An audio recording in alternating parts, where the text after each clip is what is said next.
Bonjour à tous et bienvenue sur le podcast Chronique du Zodiaque.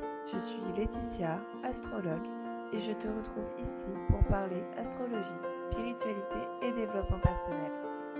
Chaque semaine, via le podcast ou la chaîne YouTube, à travers des épisodes sur différents thèmes et via des analyses astro, je t'aide à mieux te connaître et à mieux comprendre les énergies qui t'entourent pour pouvoir naviguer consciemment dans ta vie. Si ce concept te plaît, je t'invite à t'abonner et à me laisser 5 étoiles sur ta plateforme d'écoute préférée. Retrouve-moi également sur Instagram ou sur mon site internet pour plus de contenu. Tu trouveras tous les liens en description. Je suis ravie de te retrouver aujourd'hui et je te souhaite une très belle écoute. Coucou tout le monde, j'espère que tu vas bien et que je te trouve en forme aujourd'hui pour ce nouvel épisode du podcast. Alors, aujourd'hui, j'aimerais parler de la compatibilité en astrologie, comme tu as pu le voir dans le titre. Et pourquoi est-ce que j'ai décidé de parler de ce sujet ? Parce que c'est un sujet dont on parle quand même relativement souvent. On est tout le temps en train de se dire « Ah, bah moi je suis Lion, je suis compatible avec quel signe ? Bah je m'entends pas avec tel signe, ça va pas du tout. » Et en fait, j'aimerais rétablir la vérité sur pas mal de choses et puis surtout expliquer comment ça marche exactement, la compatibilité en astrologie, parce que oui, ça marche, oui, on peut savoir des choses par rapport à nous et aux autres, à notre relation aux autres, mais comme tu peux t'en douter, et comme je le dis à chaque fois, le signe solaire ne suffit pas. Et donc, du coup, on peut pas juste dire « Ah bah moi, je suis Lion, du coup je m'entends pas du tout avec les taureaux et je les aime pas et je veux pas leur parler. » Non, c'est pas comme ça que ça marche. Y a vraiment beaucoup de facteurs à prendre en compte. Et du coup, il va falloir en parler sérieusement. Et puis, c'est ce qu'on va faire aujourd'hui. On va décrypter un petit peu tout ça pour avoir une idée un petit peu plus claire de la compatibilité en astrologie. Donc, est-ce qu'on peut vraiment dire que quelqu'un est compatible avec soi grâce à l'astrologie ? Ça va être la question du podcast. Alors, gros spoiler alerte, j'ai déjà répondu à la question, donc c'est même plus un spoiler alerte, mais voilà, donc j'ai déjà répondu, la réponse est oui. Mais du coup, pas juste en regardant son signe solaire, donc le signe qu'on connaît tous en mode je suis balance, je suis verseau ou je suis poisson. En astrologie, il va falloir regarder plus que le signe solaire et du coup, tout cet épisode de podcast sera dédié à comment est-ce qu'on fait pour voir que quelqu'un est compatible ou non avec soi. Alors, déjà, effectivement, il faut avoir une petite idée. Alors, de son signe solaire, ça peut servir bien entendu, puisque c'est quand même très important, le signe solaire dans le thème astral. Mais je pense que pour avoir une idée déjà globale, sans rentrer dans les détails, quand on n'est pas forcément calé en astro, qu'on veut juste avoir une petite idée, je pense que c'est super important de regarder le signe solaire, le signe lunaire, l'ascendant et en bonus, qui va être super important pour nos relations, le placement de la planète Vénus dans notre thème. Donc déjà, si tu ne connais pas ces 4 placements dans ton thème, je t'invite à aller regarder sur AstroThème ou sur astro.com et de faire ta carte du ciel. J'ai un petit tuto, je te mettrai le lien juste en dessous. Et je te mets aussi le lien de mon e-book sur les bases de l'astro. Il n'y a rien de compliqué, mais au moins ça va te permettre de connaître ces 4 placements. Comme ça, ça pourra aussi t'aider après. Donc si tu as envie de le faire en même temps que cet épisode, mets pause. Et puis on analyse ça juste après. Donc l'important est de regarder le signe solaire, le signe lunaire, le signe ascendant et le signe de Vénus. Donc là, si j'ai ces 4 signes-là et que je sais dans quel signe ils sont, je vais pouvoir regarder si les signes de l'autre sont compatibles ou non. Parce que oui, il y a quand même des signes qui sont compatibles avec d'autres signes ou non. Déjà, par exemple, tous les signes d'eau, donc poisson, scorpion et cancer, s'entendent très bien ensemble. Les signes de terre s'entendent bien ensemble, donc les signes de terre, c'est taureau, vierge, capricorne. Les signes de feu s'entendent bien ensemble aussi, c'est les béliers, les lions et les sagittaires. Et enfin, les signes d'air, gémeaux, balance et verseau s'entendent aussi très bien. Mais il y a aussi des compatibilités entre les signes, intersignes. Donc les signes d'air et les signes de feu qui s'entendent plutôt pas mal. Et les signes de terre et d'eau qui s'entendent pas mal aussi. Les autres signes, c'est un peu plus compliqué. Genre du feu avec de l'eau, c'est un peu... on se comprend pas vraiment. De l'air et de la terre, pareil, on s'entend pas trop, c'est un petit peu compliqué à appréhender. Les seuls signes qui, entre guillemets, ne s'entendent pas, mais qui peuvent fonctionner ensemble, c'est les signes qu'on a en opposition. Donc par exemple, les signes bélier et balance, qui sont des signes opposés, eux, ils se comprennent pas du tout. Clairement, ils ont un fonctionnement complètement opposé, mais dans une relation, ça peut aider si on arrive à trouver un équilibre et que du coup, on arrive à s'apporter à chacun ce qui nous manque en fait. Donc ça peut vraiment amener une certaine complémentarité. Je dis rapidement tous les signes. Donc bélier oppose à la balance, taureau, scorpion, gémeaux, sagittaire, cancer, capricorne, lion, verseau et enfin vierge, poisson. Donc tous ces signes-là, ils s'entendent pas super bien dans le sens où ils n'arrivent pas forcément à se comprendre, mais dans un couple, ça peut amener une certaine complémentarité. Donc là, ce qu'il va falloir que tu regardes, c'est si tes 4 placements, donc je le redis encore une fois, le soleil, la lune, l'ascendant et Vénus, dans quel signe ils sont. Et dans quel signe sont ces placements-là chez la personne avec qui tu veux analyser ta compatibilité. Alors, attention, la compatibilité, c'est pas forcément entre amoureux. Ça peut être aussi une compatibilité familiale, une compatibilité amicale. Donc, ça peut être vraiment avec n'importe qui, même avec ton collègue de travail. Tu peux par exemple faire ça avec quelqu'un avec qui tu ne t'entends pas du tout pour essayer de comprendre pourquoi tu ne t'entends pas. Donc, la compatibilité, elle va t'aider avec n'importe quelle relation. Donc là, c'est important de regarder ces 4 placements chez toi et les 4 placements chez l'autre personne. Et puis, regarder un petit peu, par exemple, si tu vois que le soleil, ton soleil et son soleil sont compatibles dans les signes. L'ascendant aussi, la lune aussi, mais que Vénus, ça va pas du tout, il se peut que du coup la relation ne fonctionne pas très bien, qu'il y ait des tensions, que vous ne vous compreniez pas dans votre manière de fonctionner en relation à l'autre. Si par exemple vos ascendants ne matchent pas, là c'est plutôt la manière dont vous allez vous présenter à l'autre qui ne va pas fonctionner. Et du coup, vous pourrez avoir cette sensation quand vous vous rencontrez par exemple pour la première fois de je comprends pas trop comment l'autre il fonctionne, il m'attire pas. Ça peut être deux ascendants opposés ou deux ascendants qui ne fonctionnent pas ensemble. Ça peut amener à ça. Ça peut amener à lui quand je l'ai vu la première fois, vraiment il m'a pas du tout attiré, sa façon d'être m'a pas plu. Donc du coup, j'ai pas eu envie d'aller vers lui. Donc voilà, ça peut aller donc déjà avec ces 4 placements-là, ça peut donner une vague idée de est-ce qu'on peut s'entendre ou pas. Si tout est harmonieux, normalement ça devrait être assez facile. Par contre, si tout est dans des signes qui ne vont pas ensemble, là ça risque d'être compliqué. Après, on le verra tout à l'heure, c'est pas forcément parce que deux thèmes ont beaucoup de points qui ne sont pas compatibles qu'une relation ne fonctionne pas. Donc, vous inquiétez pas tout de suite si... donc, ne t'inquiète pas si là, tu viens de regarder et que tout va pas avec ton crush. Ça veut pas dire que vous serez jamais ensemble. Ça veut juste dire que ça va être plus compliqué. Mais ça, on le verra tout à l'heure. Alors, quand on veut aller plus loin, parce que ça, ces 4 placements-là, c'est très bien, ça peut donner une idée, mais effectivement, ça ne suffit clairement pas à établir une vraie compatibilité. Donc, si j'ai envie d'aller plus loin, on va faire 2 choses. On va faire d'abord une étude de synastrie, puis on fera une étude de thème composite. Donc, je vais expliquer rapidement ce que c'est. Le but ici, c'est de ne pas expliquer exactement comment tout fonctionne, parce que là, sinon, on en a pour à peu près 20 heures de podcast.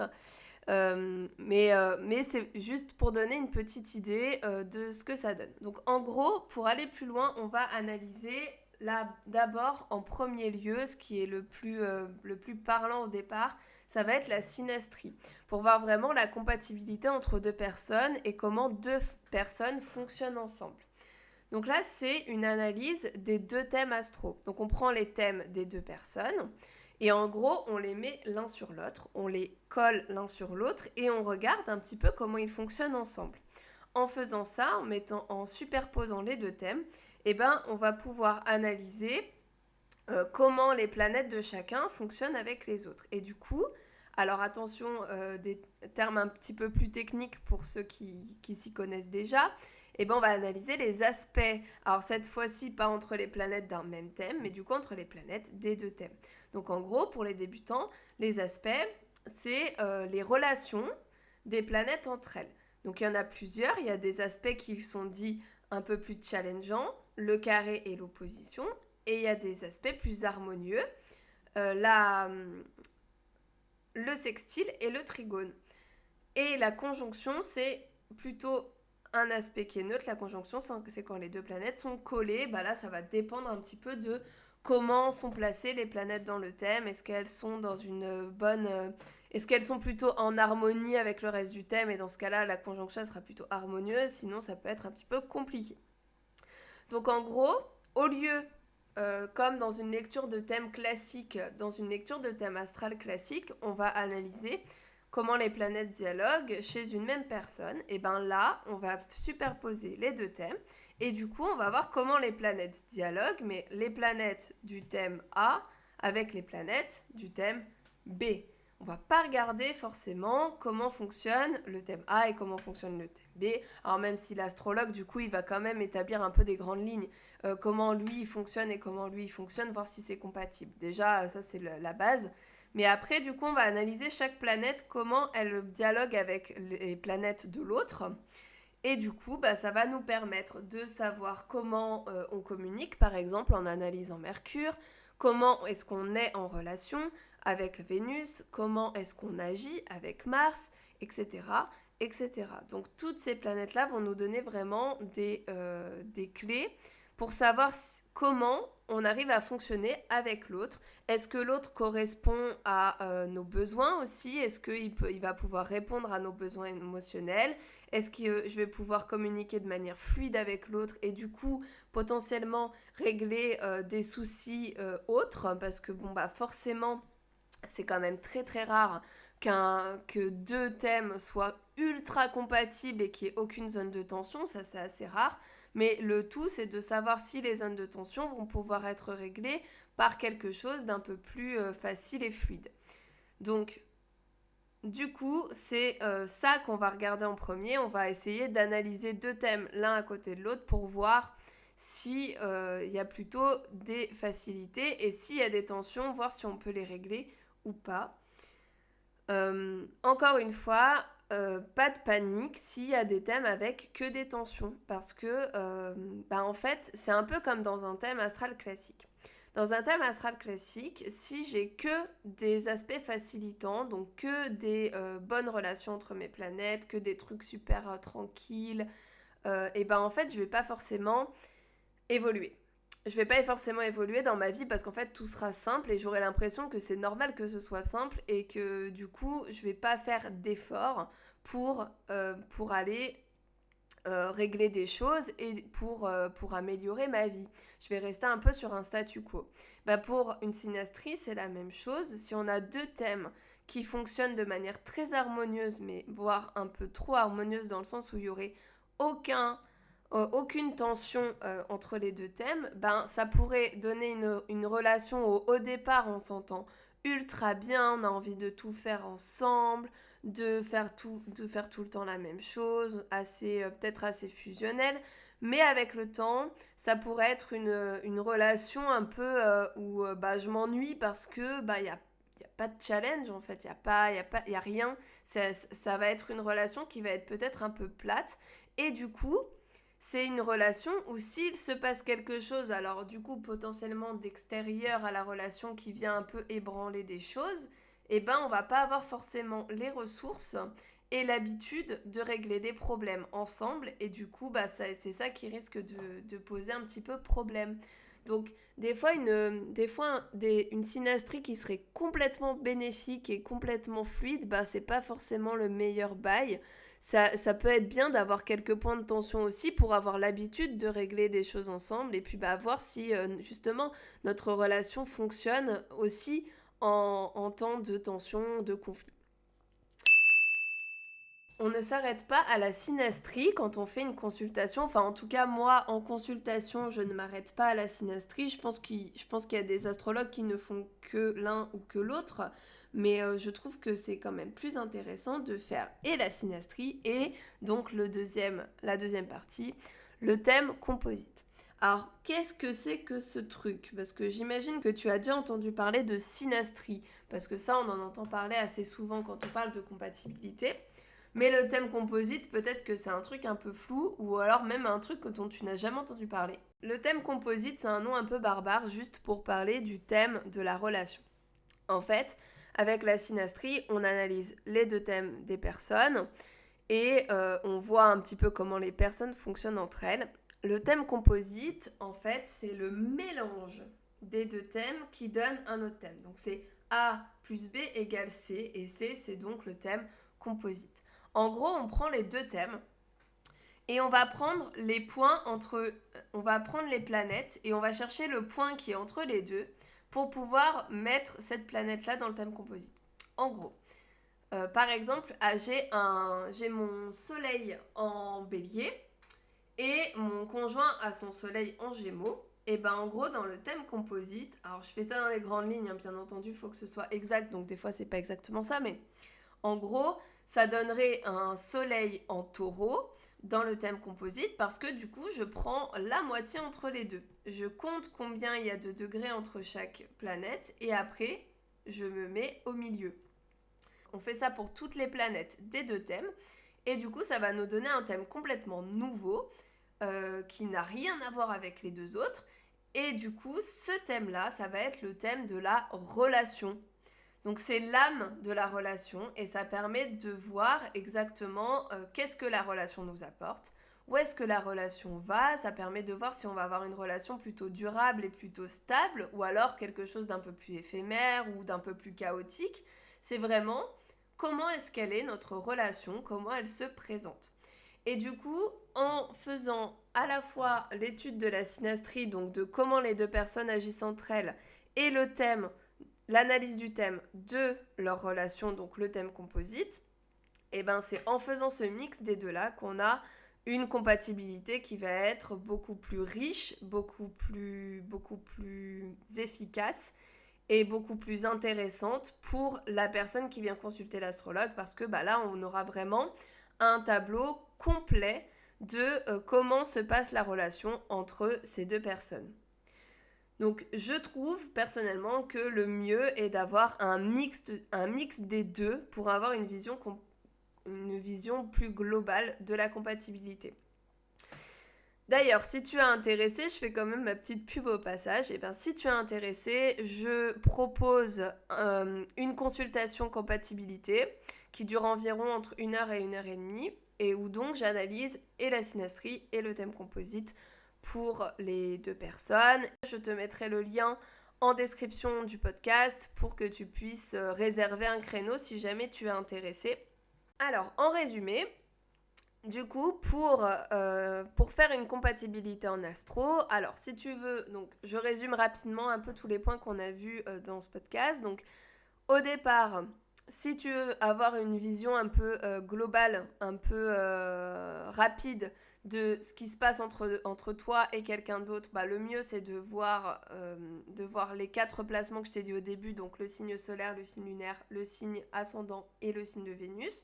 Si tu arrives à voir ces 4 signes-là et voir un peu la compatibilité des signes, et ben déjà tu as une idée de est-ce que je vais m'entendre facilement ou pas avec une personne.